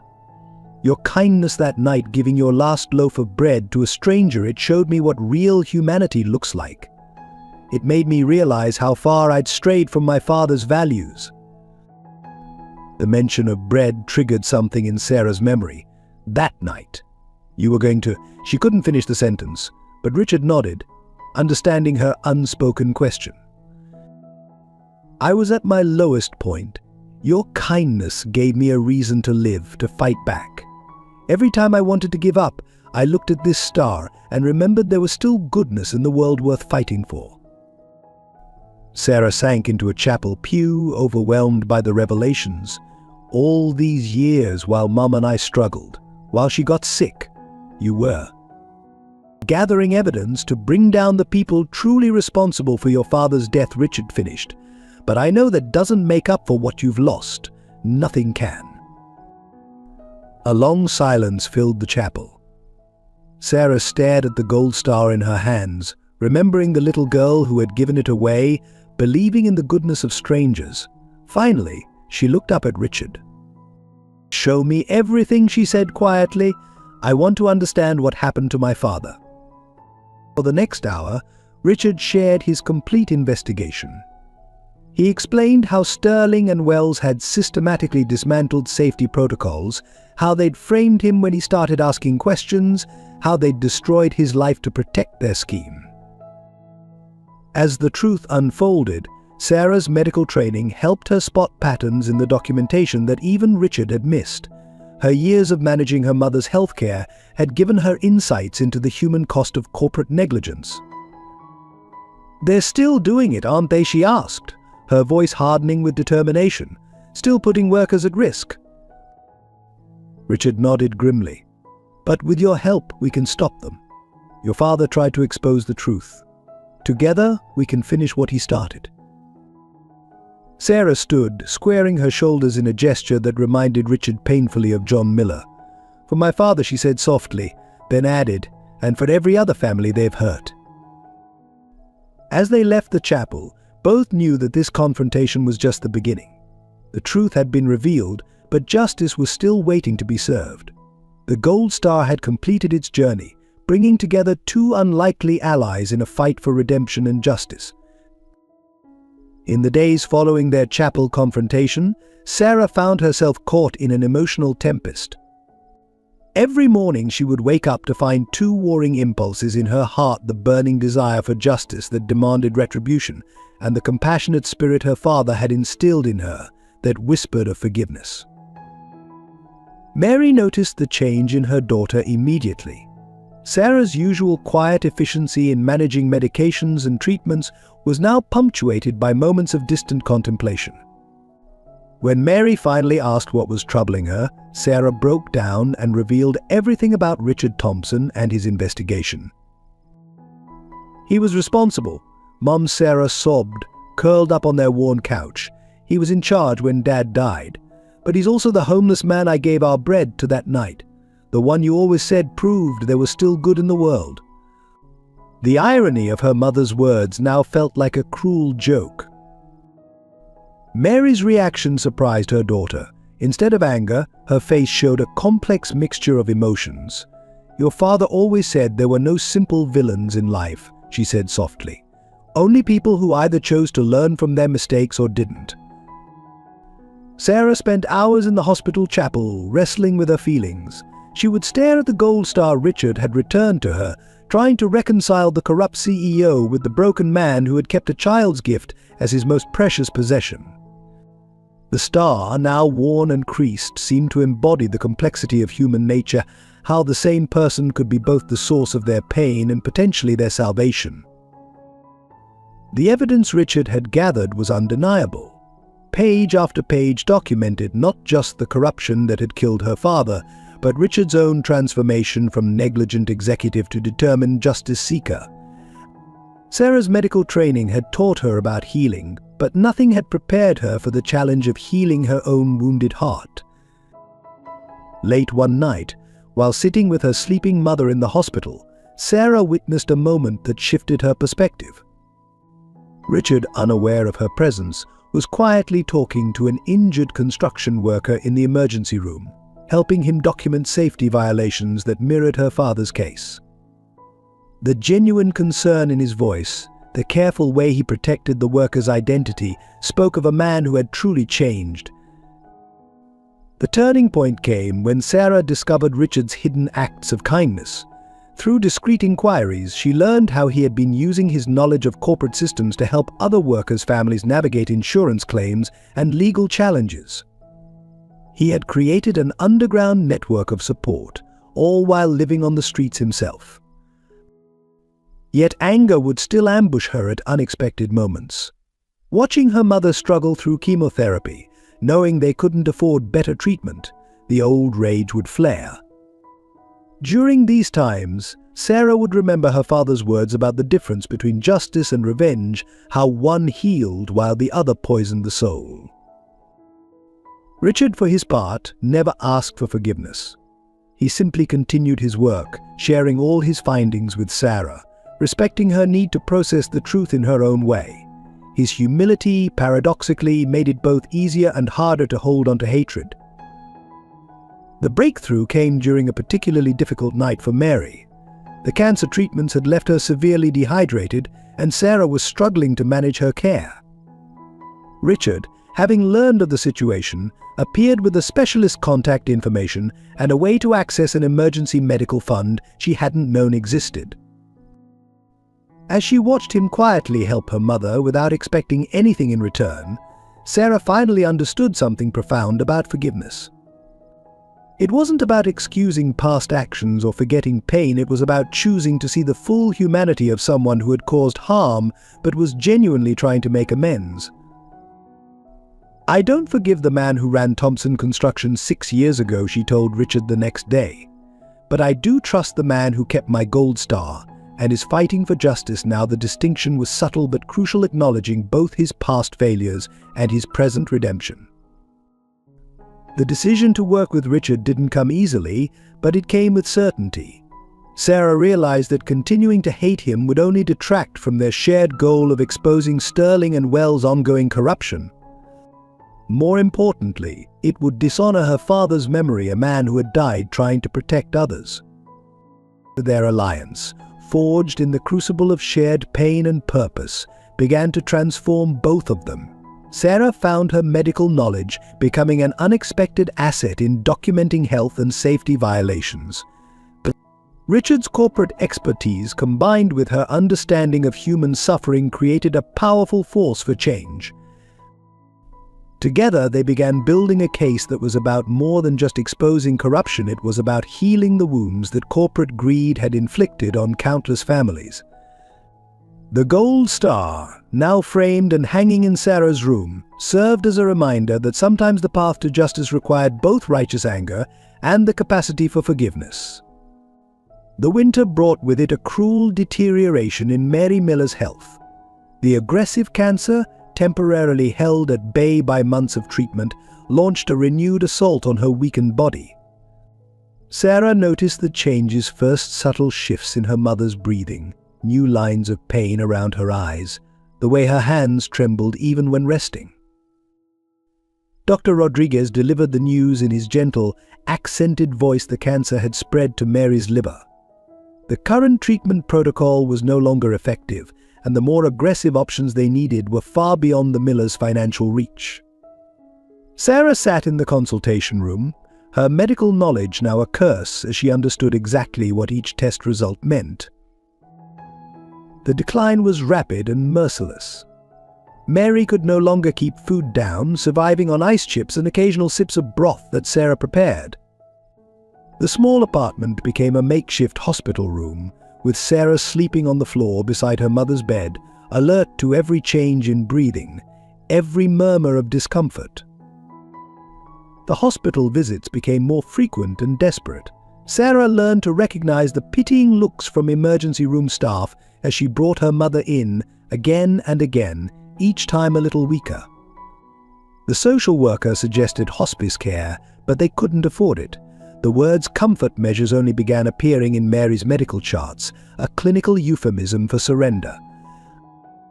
Between caring for her mother and maintaining her investigation with Richard, Sarah barely slept. She would study her medical texts during her mother's brief periods of rest, desperately searching for alternative treatments, clinical trials, anything that might help. Her notebook, filled with medical terms and treatment protocols mixed with evidence of corporate corruption, as if solving one might somehow help with the other. Mary, in her lucid moments, worried more about Sarah than herself. She would watch her daughter measuring medications, changing bedding, preparing simple meals, all while trying to keep up with her schoolwork. "You're too young for all this," she would whisper, to which Sarah would reply with their family motto, "We're Millers. We take care of each other." But the nights were the worst. Pain medications would wear off in the early hours, and Mary's whimpers would fill the darkness. Sarah learned to administer morphine with steady hands, even as her heart shattered at her mother's suffering. During these long nights, she would sometimes catch Richard's shadow outside their window, keeping a silent vigil, offering what protection he could. Financial reality added another layer of cruelty. Each new medication depleted their meager savings faster. Sarah began selling anything of value: her father's watch, her mother's wedding ring with Mary's insistence, even her beloved medical textbooks. Each sale felt like trading pieces of their history for a few more days of life. The school tried to be understanding, but Sarah's grades continued to slip. She missed classes for hospital visits, turned in assignments late, and fell asleep during tests. Only Mrs. Anderson, the librarian, seemed to truly understand, quietly providing her a safe space to study during lunch periods and slipping her protein bars when she noticed Sarah skipping meals. Mary's coherent moments became precious rarities. She would use these times to share memories of John, to give Sarah advice about life, to make sure her daughter knew how proud both her parents were of her. Sarah recorded these conversations in her heart, even as she noted her mother's declining vital signs in her medical log. The cruelest moment came when Mary, in a moment of clarity, made Sarah promise not to let her illness destroy her future. "Your father wanted you to become a doctor," she whispered. "Don't let us be the reason you give up that dream." Sarah made the promise, even though she couldn't imagine how she would keep it. Through it all, Sarah maintained her father's photo by her mother's bedside, positioned so Mary could see it easily. Sometimes, in her pain medication haze, Mary would talk to John as if he were there, apologizing for leaving their daughter too soon, begging him to watch over her. What neither Mary nor Sarah knew was that Richard, witnessing their struggle, had begun making calls to his few remaining contacts in the medical world. The man who had once signed papers without reading them was now spending his days researching experimental treatments and advocacy programs, determined not to let another Miller suffer from his past negligence. The story broke on a Tuesday morning. Disgraced CEO found living among homeless, claims corporate conspiracy. David Chen's article, published in his small local news blog, quickly caught fire across social media. Within hours, major news networks descended on Chicago, transforming the quiet tragedy of the Millers into a sensational headline. The media frenzy erupted with devastating force. Reporters camped outside the Millers' apartment building, their cameras trained on every entrance. They ambushed Sarah on her way to school, shoving microphones in her face, demanding to know how she felt about her father's drunk working. Story being challenged. Each flash of their cameras felt like another assault on her family's privacy. Sterling and Wells launched an immediate counteroffensive. Their Puerto Rico machine painted Richard as a delusional former executive, using a grieving family's tragedy to attempt a comeback. They released carefully selected documents suggesting John Miller had a history of workplace infractions, forcing Sarah to defend her father's memory on national television. The hospital became a battleground. Reporters tried to slip into Mary's room disguised as visitors, hoping to catch the dramatic sight of the dying mother whose story had captured public attention. Security had to be posted outside her door, adding another layer of stress to her already difficult treatments. Local news dug up old neighbors and co-workers, each offering their version of events from 6 years ago. Some defended John Miller as a conscientious worker, others repeated the company's narrative about his supposed negligence. The contradicting stories played out in split-screen debates on cable news, turning personal tragedy into public entertainment. Social media exploded with competing hashtags Justice for Miller and Thompson Lee's trending against disgraced CCO scam and Miller truth. Sarah's old social media accounts were discovered, her childhood posts about missing her father now dissected by strangers arguing about corporate responsibility and worker safety. The story took an uglier turn when anonymous sources began suggesting that Sarah's act of kindness toward Richard had been staged, part of an elaborate plot to extort the company. Internet sleuths analyzed security camera footage from nearby buildings, trying to prove or disprove the bread-sharing incident from years ago. Richard's homelessness became a subject of morbid fascination. News channels ran special features comparing his former mansion to the shelters where he now slept. Financial experts debated whether his fall from grace was genuine or an elaborate act. His ex-wife Elizabeth was tracked down in London, offering a scathing interview about his pattern of deception. The pressure began affecting Sarah's school life in new ways. Some teachers treated her with uncomfortable sympathy, while others seemed skeptical of the media attention. Classmates either avoided her entirely or tried to befriend her for proximity to fame. The sanctuary of education she had fought so hard to maintain was now tainted by public scrutiny. Mary's condition worsened under the stress of constant media attention. The noise of reporters outside made rest impossible, and the constant stream of stories about John's death forced her to relive the trauma repeatedly. Sarah watched helplessly as her mother's vital signs reflected each new wave of public interest. Through it all, Sarah maintained a dignified silence, speaking only through a brief statement, "My father was a good man who died trying to protect others." That truth doesn't need defending. Her composure in the face of media chaos earned her unexpected allies, with several prominent journalists beginning to question the corporate narrative. The gold star became a symbol in the public narrative. Photos of the worn paper star appeared on magazine covers, accompanied by headlines asking whether a child's act of kindness could bring down a corporate giant. Some questioned its authenticity, while others saw it as a powerful symbol of humanity in the face of corporate greed. Richard faced his own media gauntlet with quiet determination. When confronted by aggressive reporters, he would simply state, "This isn't about me.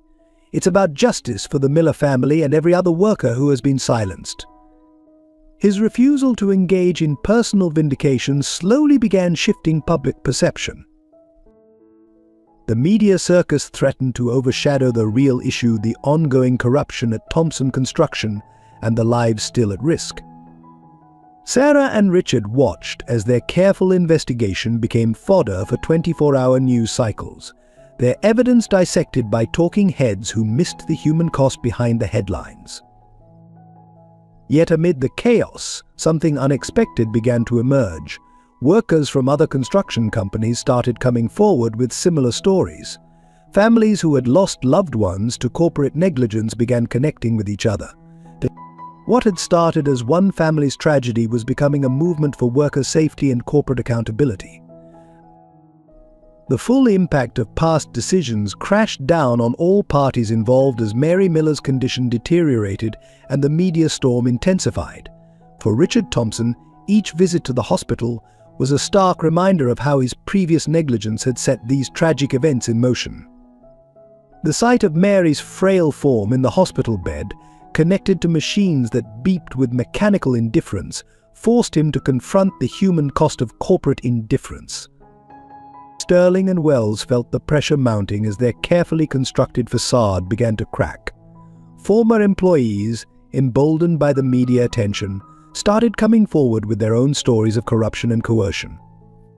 Each new revelation added weight to Richard and Sarah's case, but also revealed the staggering scope of lives affected by their greed. Sarah found herself struggling with the consequences of her own recent choices. Her decision to work with Richard had exposed her mother to additional stress during her final days. Every reporter's question, every suspicious glance from former friends, Every moment spent gathering evidence, instead of at her mother's bedside, felt like a betrayal of sorts. The hospital staff witnessed the toll these pressures took on the Miller family.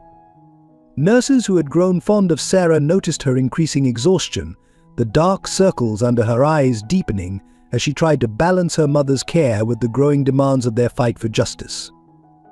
Some remembered John Miller's death and the hushed conversations about safety violations that had followed. Mary's lucid moments became precious opportunities for reflection. She would speak to Sarah about John, about forgiveness, about the weight of carrying anger. "Your father never wanted revenge," she would say in her weakened voice. He wanted change. He wanted other families to be safe. These words would echo in Sarah's mind as she sifted through evidence of corporate wrongdoing. For Richard, the weight of his past decisions manifested in unexpected ways. Each time he entered the hospital, he passed construction sites bearing his former company's name. The sight of workers on scaffolding, once just background scenery to his corporate success, now filled him with acute awareness of their vulnerability. He could name safety violations at a glance, violations he had once blindly signed off on. The evidence they had gathered told a story of cascading consequences. One ignored safety report led to another, each overlooked violation emboldening Sterling and Wells to push further. The pattern revealed how small decisions, made in the name of profit, accumulated into catastrophic failures that destroyed lives. Elizabeth's scathing interview had unintended consequences, prompting Emma to reach out to her father for the first time in years. Her message was brief but devastating. "Did you really let someone die because you didn't read the reports?" The weight of having to explain his failures to his daughter added another layer of pain to Richard's redemption journey. The city itself seemed to bear witness to the weight of these past decisions. The Thompson Construction logo, still visible on buildings throughout Chicago, now stood as monuments to corporate greed.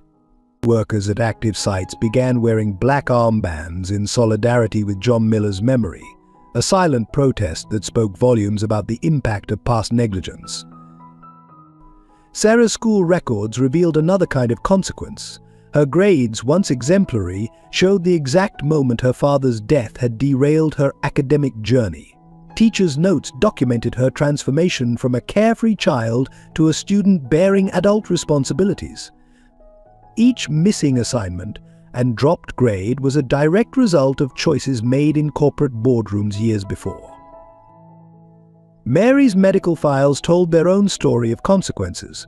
The stress of fighting Thompson Construction had exacerbated her health issues long before the cancer diagnosis. Years of working extra shifts to compensate for lost income had taken their toll on her body. Even her current treatment options were limited by financial constraints stemming from John's death. As evidence mounted and public attention intensified, Sterling and Wells began to experience consequences of their own. Old allies distanced themselves, sensing the shifting tide. Board members started asking uncomfortable questions about safety protocols. The carefully constructed shield of plausible deniability began to crumble under the weight of accumulated lies. The Gold Star, now a symbol in the media narrative, carried its own weight of consequence. For Richard, it represented both his failure as a corporate leader and his chance at redemption. For Sarah, it embodied her choice to trust the man partially responsible for her family's tragedy. For the public, it became a powerful reminder that single acts of kindness or cruelty could have far-reaching implications. In quiet moments at Mary's bedside, Sarah and Richard would sometimes sit in silence, each lost in contemplation of how their past choices had led them to this point. The beeping of medical monitors provided a steady rhythm to their thoughts, a reminder that every decision, every signature, every moment of attention or negligence carried weight that extended far beyond its immediate moment. The breakthrough came hidden in an old maintenance worker's locker at Thompson Construction's main facility. Maria, the night cleaner who had been helping Richard, discovered a dusty envelope tucked behind a loose panel. Inside was a security camera footage backup from the day of John Miller's death, along with handwritten maintenance logs that had supposedly been lost in the company archives. The footage revealed a crucial meeting between John Miller and Richard Thompson that had been deliberately erased from official records. 2 weeks before the accident, John had managed to reach Richard directly, bypassing Sterling and Wells' gatekeeping. The security footage showed John presenting documentation of safety violations and Richard's immediate response issuing direct orders for emergency maintenance and safety upgrades. Further investigation of the maintenance logs showed that Richard's orders had been countermanded by Sterling and Wells through a series of falsified documents. They had forged Richard's signature on papers reversing his safety directives, then buried John's original complaints in bureaucratic red tape. The evidence proved not only their corruption but Richard's active attempts to address the safety concerns that would ultimately lead to John's death. Sarah reviewed the footage in the hospital library, watching her father's last recorded interaction with his CEO. She saw John's passionate gestures as he explained the dangers, recognized his determination to protect his fellow workers. More surprisingly, she saw Richard's immediate concern and action a far cry from the negligent boss she had imagined. The maintenance logs told an even more damning story. Each entry showed a systematic dismantling of safety protocols, with Sterling and Wells redirecting funds meant for repairs into shell companies they controlled. But they also revealed something unexpected: notes from workers about Richard's frequent unannounced site visits, his questions about safety conditions, and his genuine attempts to understand ground-level concerns. Most shocking was the discovery of a half-written email from Richard to John, dated the morning of the accident. Richard had been planning to meet John personally to discuss the safety violations, away from Sterling and Wells' interference. The email was never sent. Sterling and Wells had already begun their plan to silence John permanently. These revelations transformed the narrative completely. Rather than a negligent CEO ignored worker safety, Richard emerged as someone who had tried to help but was deliberately undermined by his corrupt executives. The evidence showed how Sterling and Wells had created an elaborate system to isolate Richard from worker concerns while using his authority to enable their corruption. Mary, watching her daughter process these discoveries from her hospital bed, remembered something she had forgotten in her grief. John mentioned meeting Mr. Thompson, she said softly. He came home hopeful that day, said he'd finally found someone who would listen. The memory added human weight to the documented evidence. The security footage revealed other details that had been hidden: Sterling and Wells' suspicious presence at the construction site the day of the accident, their hurried removal of documents from John's locker immediately after his death, and their careful orchestration of the drunk worker narrative before any investigation could begin.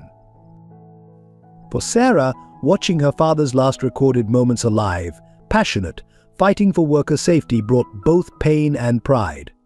The footage showed the father she remembered principled, caring, determined to protect others.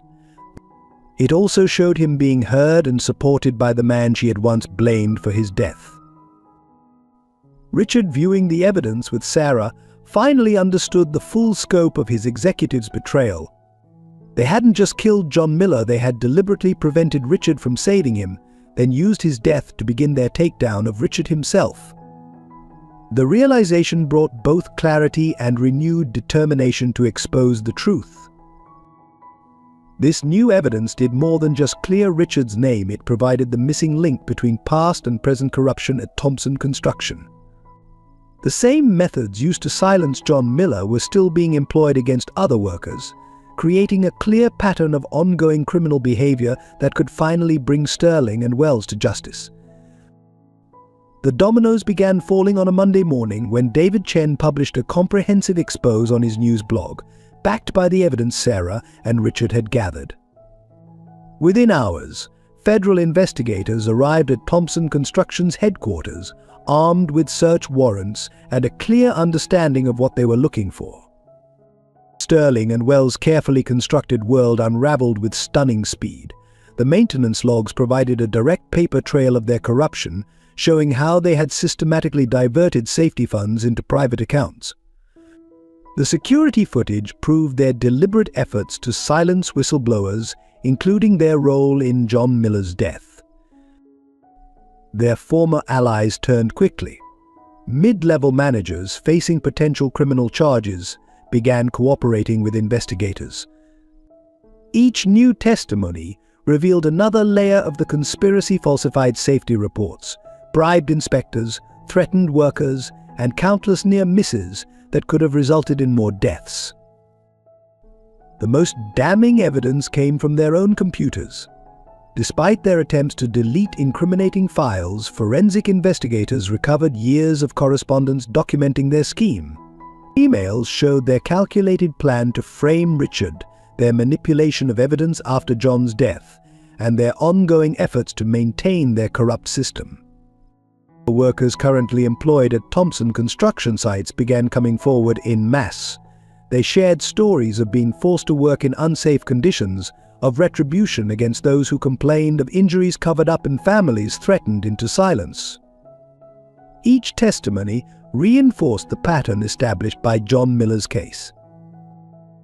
Sarah's medical records of her mother's illness became unexpected evidence, demonstrating the human cost of corporate corruption. The documentation showed how the loss of John's income and insurance had directly impacted Mary's access to healthcare, creating a clear line between Thompson Construction's negligence and the suffering of worker families. The investigation revealed Sterling and Wells' extensive network of corruption. Building inspectors admitted to accepting bribes, insurance adjusters confessed to falsifying claims, and even some law enforcement officials were implicated in covering up safety violations. The conspiracy extended far beyond Thompson Construction's walls. Richard's original safety directives, which Sterling and Wells had buried, emerged from company archives. These documents proved his active efforts to address worker concerns and showed how his executives had systematically undermined these attempts. Each recovered memo added weight to the case against them while vindicating Richard's claims. Local news coverage quickly expanded to national headlines as the scale of the conspiracy became clear. Corporate corruption exposed how greed killed American workers became the leading story across all major networks. Sterling and Wells' carefully maintained public images crumbled under the weight of undeniable evidence. The financial impact was immediate and severe. Thompson Construction stock plummeted as investors rushed to distance themselves from the scandal. Major clients suspended contracts pending investigation. The company's reputation, built over generations, faced potential destruction because of two executives' greed. Sarah's role in exposing the truth gained particular attention. Her journey from giving bread to a homeless man to helping expose corporate corruption captured public imagination. Her father's death and her mother's illness became powerful symbols of the human cost of corporate greed. Federal prosecutors moved swiftly, presenting evidence to a grand jury. Sterling and Wells were indicted on multiple charges including criminal negligence, fraud, obstruction of justice, and conspiracy related to John Miller's death. Their attempts to flee the country were thwarted by federal authorities who had been monitoring them since the investigation began. The exposure created a ripple effect throughout the construction industry. Other companies began internal reviews of their safety protocols, fearing similar scandals. Worker advocacy groups gained stronger platforms to demand improved safety measures and accountability. As the conspiracy unraveled, Richard's original vision for Thompson Construction, founded on his father's principles of worker safety and corporate responsibility, stood in stark contrast to what Sterling and Wells had created. The evidence showed not just their corruption, but the betrayal of a company's foundational values. The story became a watershed moment in corporate accountability, proving that no amount of money or influence could permanently hide the truth. For Sarah and Richard, watching Sterling and Wells led away in handcuffs marked the beginning of justice for John Miller and countless other workers who had suffered under their regime. In the wake of the corporate conspiracy's exposure, Sarah found herself wrestling with complex emotions in the quiet of her mother's hospital room. The vindication of her father's name brought a sense of justice, but it also forced her to confront her feelings about Richard Thompson's role in their family's tragedy. Mary's condition had stabilized somewhat, giving her moments of clarity to discuss the revelations with her daughter. "Your father always said that forgiveness isn't about forgetting," she told Sarah during one of these lucid periods. "It's about choosing to see the whole person, not just their mistakes." Sarah spent hours reviewing the evidence they had gathered. The security footage of her father's meeting with Richard played on repeat in her mind, her father's passionate advocacy for worker safety, Richard's genuine concern and immediate action to help. It challenged her long-held image of a callous CEO who had ignored worker safety for profit. The discovery of Richard's thwarted attempts to help her father created an uncomfortable cognitive dissonance. She had spent years directing her anger at him, finding some comfort in having a clear target for her grief. Now, understanding his actual role forced her to redirect that anger towards Sterling and Wells while confronting her feelings about Richard. The gold star she had given him years ago took on new meaning. What she had seen as a simple act of childhood kindness had become a catalyst for exposing corruption and achieving justice. Yet it also symbolized the complexity of human nature, how someone could be both complicit in tragedy through negligence and instrumental in bringing about justice through redemption. Late one night, watching Richard organize legal documents while sitting in the hospital corridor, Sarah made her decision. She saw not the former CEO of Thompson Construction, but a man who had lost everything, lived on the streets, and dedicated years to uncovering the truth, all sparked by a child's act of kindness. "I understand now," she told him, sitting down beside him.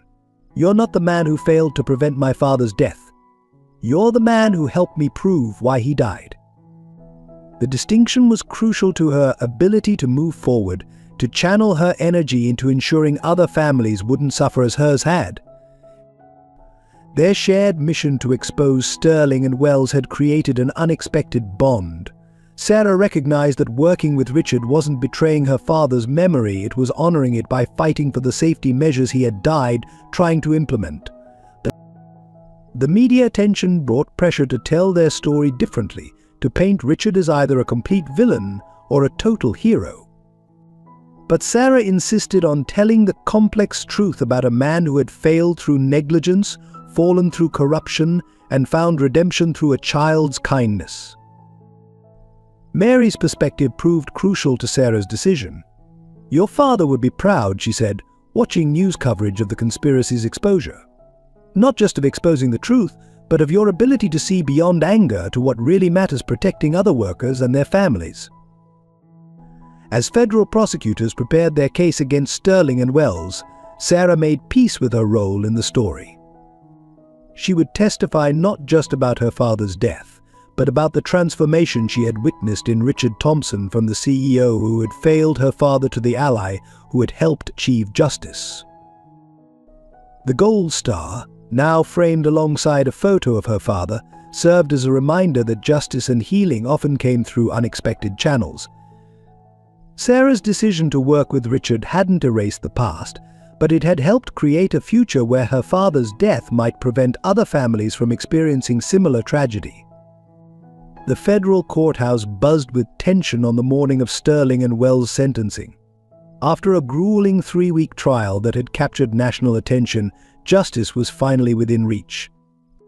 Sarah sat in the front row, her now recovering mother beside her, as the judge prepared to deliver the verdict that would redefine corporate accountability in America. The evidence presented during the trial had been overwhelming. Years of falsified safety reports, diverted funds, and deliberately buried complaints painted a picture of systematic corruption that had prioritized profit over human lives. The security footage showing Sterling and Wells' direct involvement in covering up John Miller's death proved particularly damning. The judge's voice rang clear through the packed courtroom. "In all my years on the bench, I have rarely seen such a calculated disregard for human life in pursuit of profit." Sterling and Wells were sentenced to 20 years each for criminal negligence, resulting in death, fraud, and conspiracy. The sentence included mandatory restitution to all affected families. Beyond the criminal penalties, the judge ordered a complete restructuring of Thompson Construction's safety protocols. An independent oversight board would be established, with worker representatives holding majority voting power on safety decisions. The company would be required to fund annual safety audits and provide comprehensive healthcare coverage for all workers and their families. Richard's testimony had been crucial to the prosecution's case. His detailed documentation of the corruption, combined with his own acknowledgement of past negligence, provided a powerful narrative of corporate responsibility and redemption. The judge specifically cited his transformation from negligent CEO to whistleblower as evidence that corporate culture could be reformed. The verdict sparked immediate changes across the construction industry. Other companies, fearing similar scrutiny, began proactively reviewing their safety protocols. Worker advocacy groups gained unprecedented access to corporate boardrooms, their demands for safety reforms now backed by the threat of criminal prosecution for negligent executives. Thompson Construction underwent a complete transformation. Richard, cleared of wrongdoing, declined to return as CEO, instead accepting a position on the newly formed Workers' Safety Board. His first action was to establish the John Miller Memorial Fund, providing education and support for families affected by workplace accidents. Sarah's role in exposing the corruption received special recognition. The judge praised her courage in working with Richard despite their painful history, noting how their unlikely alliance had helped bring about systemic change. Her testimony about the human cost of corporate negligence, her father's death, her mother's illness, her own interrupted childhood became required reading in business ethics courses. The media coverage shifted from sensationalism to substance, examining how corporate corruption affected real families. Interviews with workers' families, including Mary Miller, highlighted the long-term impact of unsafe working conditions on communities. The story became a catalyst for national discussions about corporate responsibility and worker protection. Financial restitution began flowing to affected families.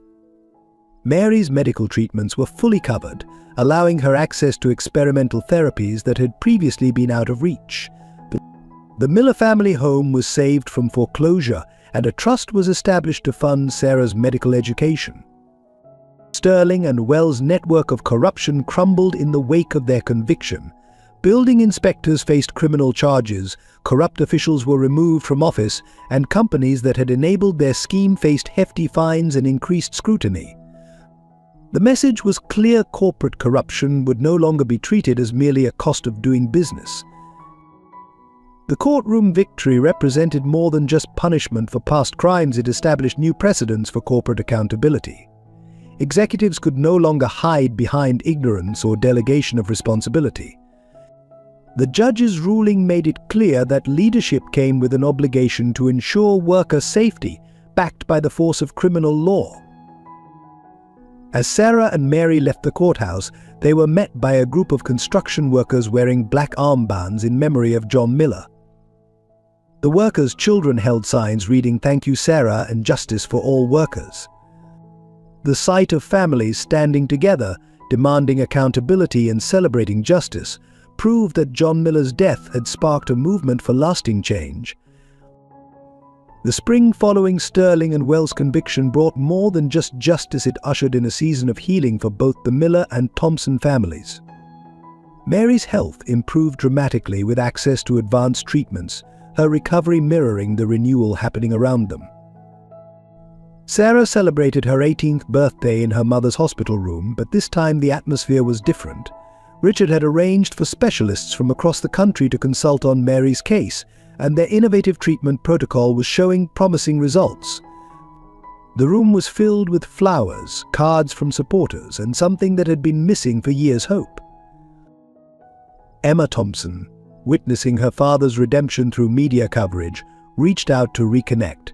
Their first meeting was awkward but healing, as Richard shared the full story of how a little girl's kindness had helped him find his way back to his own humanity.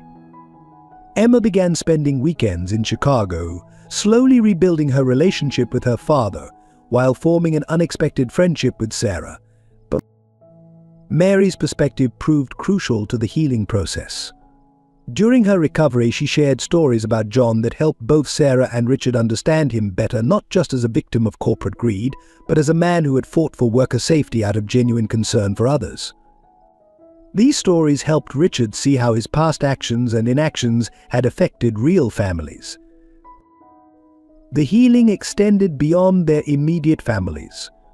Richard and Sarah established a support group for families affected by workplace accidents, creating a community where people could share their experiences and help each other recover. The group became a powerful voice for worker safety, turning personal pain into collective action for change. Elizabeth Thompson, Richard's ex-wife, made her own journey toward understanding. After seeing the full extent of Sterling and Wells' manipulation, she began to question her hasty judgment of Richard. While their marriage couldn't be salvaged, they found a new way to co-parent Emma, united by their shared understanding of how corruption had torn their family apart. The Gold Star, which had started their journey, found a permanent home in a display case at Thompson Construction's headquarters. Alongside it were photos of John Miller and other workers who had lost their lives, serving as a constant reminder of the human cost of corporate negligence and the power of compassion to drive change. Sarah's healing came in unexpected ways. Working with Richard to establish safety protocols at Thompson Construction helped her feel connected to her father's legacy. She discovered that helping other families fight for justice gave purpose to her own pain, transforming grief into action. The Miller home, nearly lost to medical bills and legal fees, was saved and renovated through a worker-led initiative. Construction workers volunteered their weekends, turning the apartment into a comfortable home where Mary could continue her recovery. Each repair felt like a step toward healing, a community's way of saying they remembered John Miller's sacrifice. Richard found his own path to healing through service. He dedicated himself to mentoring young executives about corporate responsibility, sharing his story as a cautionary tale about the cost of negligence and the importance of active oversight. His experiences became a case study in business schools, teaching future leaders about the human side of corporate decisions. Family dinners became a new tradition, with the Millers and Thompsons sharing meals and memories. Emma would help Sarah study for her medical school entrance exams, while Mary and Richard swapped stories about John's determination to make workplaces safer. These gatherings helped heal old wounds while creating new bonds. The most profound healing came in quiet moments. Sarah watching her mother regain strength during physical therapy sessions. Richard and Emma walking through Chicago parks, rebuilding their father-daughter bond. Mary tending to the small garden that workers had built outside her window, finding joy in nurturing new life. Through it all, they learned that healing wasn't about forgetting the past, but about choosing how to carry it forward. The pain of loss and betrayal would always be part of their story, but it no longer defined their future. Instead, they found strength in their shared commitment to preventing other families from experiencing similar tragedies. On the 6th anniversary of John Miller's death, Sarah and Richard announced the creation of the Miller-Thompson Foundation for Worker Safety and Family Support. The foundation's headquarters, established in a renovated building near the site of John's accident, symbolized the transformation of tragedy into hope. The foundation's mission extended beyond traditional worker safety advocacy. Its first initiative was the John Miller Scholarship Program, providing full college funding for children of workplace accident victims. Sarah insisted that the scholarships cover not just tuition but living expenses, remembering her own struggles to balance education with family responsibilities. Mary's successful recovery inspired the creation of the Foundation's Family Health Initiative. This program provided comprehensive healthcare coverage for families affected by workplace accidents, ensuring that no other family would have to choose between medical treatment and basic necessities. The program became a model for corporate healthcare reform nationwide. Richard contributed his business expertise to develop the Foundation's Corporate Accountability Program, This initiative worked with companies to implement robust safety protocols, providing training and resources while maintaining strict oversight. Companies that met the foundation's standards received certification that became highly valued in the construction industry. Emma brought her legal background to the foundation, establishing a legal aid division that provided free representation to workers and families dealing with unsafe working conditions. The program paired experienced attorneys with families who couldn't afford legal protection, ensuring that no worker's voice went unheard. The Foundation's most innovative program was the Safety First Technology Initiative, which developed and distributed advanced safety equipment to construction sites across the country. Each piece of equipment carried a small plaque with John Miller's name, ensuring that his legacy of protecting fellow workers lived on. Worker education became a cornerstone of the Foundation's mission. Regular workshops and training sessions helped workers understand their rights and recognize unsafe conditions. The program included leadership training for workers who wanted to become safety advocates within their companies. The Foundation's annual Worker Safety Conference became a major industry event, bringing together corporate leaders, safety experts, and worker representatives. The highlight was the John Miller Courage Award, presented to individuals who demonstrated exceptional commitment to worker safety, often at personal risk. Sarah's medical training influenced the Foundation's approach to health monitoring. Regular health screenings were provided for workers and their families, catching potential issues early and ensuring proper treatment. The program's success led to industry-wide adoption of preventive health measures. The Foundation's research division, headed by leading safety experts, continuously studied ways to improve workplace conditions. Their findings were freely shared with the industry, making safety innovations accessible to companies of all sizes. The research led to several breakthrough developments in protective equipment and safety protocols. Community outreach remained central to the Foundation's work. Regular events brought together workers' families, creating support networks that helped people cope with loss and celebrate recovery. But these gatherings helped heal old wounds while forging new bonds between families who understood each other's struggles. The Miller-Thompson Foundation became more than just an organization. It became a symbol of how tragedy could be transformed into positive change. Its success proved that corporate responsibility and worker safety could coexist with profitability, setting new standards for the entire industry. As Sarah watched the Foundation grow, she often thought about the path that had led here from a little girl, giving away her last loaf of bread to a leader in worker safety advocacy. The gold star that had started their journey now sat in the Foundation's lobby, reminding visitors that the smallest act of kindness could spark monumental change. Richard, now serving as the Foundation's senior advisor, found peace in seeing how their shared pain had been transformed into a force for good. The Foundation's work ensured that John Miller's death, while tragic, had sparked changes that would protect countless other families from similar loss. Thank you for joining us for this emotional story of redemption, justice, and healing. We'd love to hear your thoughts and feelings about Sarah and Richard's journey. What touched you the most? How did their story impact you? Please share your experiences in the comments below. If you appreciate stories that explore the depths of human compassion and resilience, consider subscribing to our channel. Your support enables us to continue creating meaningful content that touches hearts and inspires change. Don't forget to like this video and share it with friends and family who might find hope and inspiration in this story of forgiveness and redemption. Together, we can spread messages of healing and positive change. Join our community of storytellers and listeners. Your engagement helps us bring more powerful stories to light,